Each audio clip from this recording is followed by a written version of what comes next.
Guys, આજે આપણે બનાવીશું એક પેનમાં 2 પાવડા તેલ એડ કરેલું છે, તેમાં અડધી ચમચી જેટલી હિંગ નાખેલી છે, 2 ચમચી મોટી ચમચી વ્હાઈટ તલ એડ કરેલા છે અને 2 થી 3 મરચાં ખાંડીને એડ કરેલા છે. જેવું તમારે તીખું જોઈતું હોય એ પ્રમાણે તીખું નાખવાનું છે. મરચું ફ્રોઝન કરેલા વટાણા એડ કરેલા છે, અડધી ચમચી જેટલી હળદર ને 1 ચમચી જેટલી લાલ મરચું પાવડર એડ કરેલો છે. કાશ્મીરી હોય તો તે એડ કરવાનું છે કલર માટે.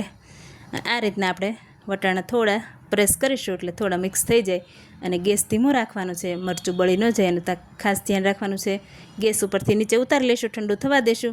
ઠંડુ થાય ત્યાર પછી જ આપણે બટેટા એડ કરીશું. બટેટા બાફી લીધા છે, તેને આપણે આ રીતના મેશ કરીને એડ કરી દઈશું.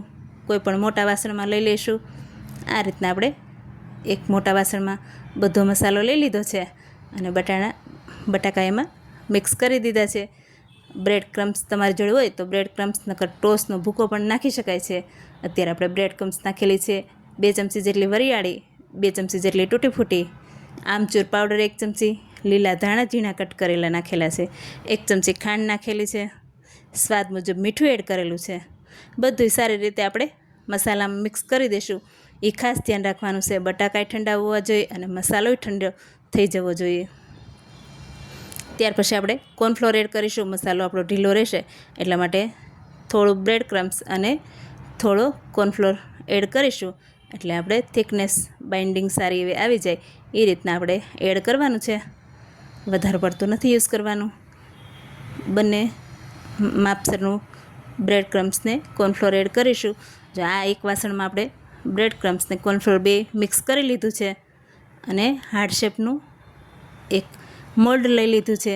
આ રીતના તમારી જોડે હોય તો માર્કેટમાં આસાનીથી મળી જાય છે. આ રીતના બોલ્સ બનાવી લીધા હતા મસાલાના, તે આપણે એડ કરી દઈશું આ રીતના અને નરમ હાથેથી આપણે નીકાળી લઈશું. આ રીતના બધા મોલ્ડમાં આપણે હાર્ટ શેપ બનાવી લઈશું અને આપણે જે કોર્નફ્લોરને બ્રેડ ક્રમ્સનું મિશ્રણ કર્યું છું તેમાં આપણે ડીપ કરતા જઈશું ને બંને સાઈડ સરખી રીતે લગાવી લઈશું. તેલ આવી જાય ત્યાર પછી આપણે તેમાં ડીપ કરીને એડ કરી દઈશું. બધા હાર્ટ આપણે બનાવી લીધા છે એક સરખા. તમે જોઈ શકો છો મીડિયમ તેલ આવેલું છે, બહુ વધારે પડતું તેલ નથી આવેલું. મીડિયમ તેલ આવે એટલે તમે ડીપ કરતા જશો, પછી તમે ફૂલ ગેસ કરી શકો છો. પહેલાં તમે મીડિયમ ગેસમાં બધા ડીપ કરી દેશો, ત્યાર પછી તમે જોઈ શકો છો કલર ચેન્જ થાય ત્યાં સુધી આપણે રહેવા દેશું.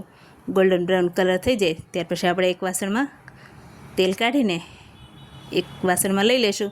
તમે જોઈ શકો છો આપણે સર્વ કરેલા છે, બધા હાર્ટ રેડી થઈ ગયા છે અને આને આપણે પ્રસંગોમાં કોઈ મહેમાનો આવે ત્યારે, તહેવારોમાં ગમે ત્યારે બનાવતા હોઈએ છીએ. આને આપણે કટલેસ કહીએ છીએ. જો આ રીતના આપણે બધી કટલેસ રેડી થઈ ગઈ છે અને તમે સોસ સાથે કે કોઈ ચટણી સાથે સર્વ કરી શકો છો. આપણે ખજૂર આમલીની ચટણી અત્યારે રેડી કરી છે, તેની સાથે સર્વ કરવાના છે.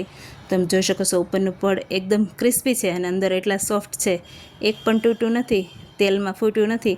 એ રીતના મસાલો રેડી થયો છે. તમે જોઈ શકો છો કેટલો સરસ જોવામાં પણ છે અને ટેસ્ટમાં પણ સરસ છે. એકવાર જરૂર ટ્રાય કરજો. Thank you.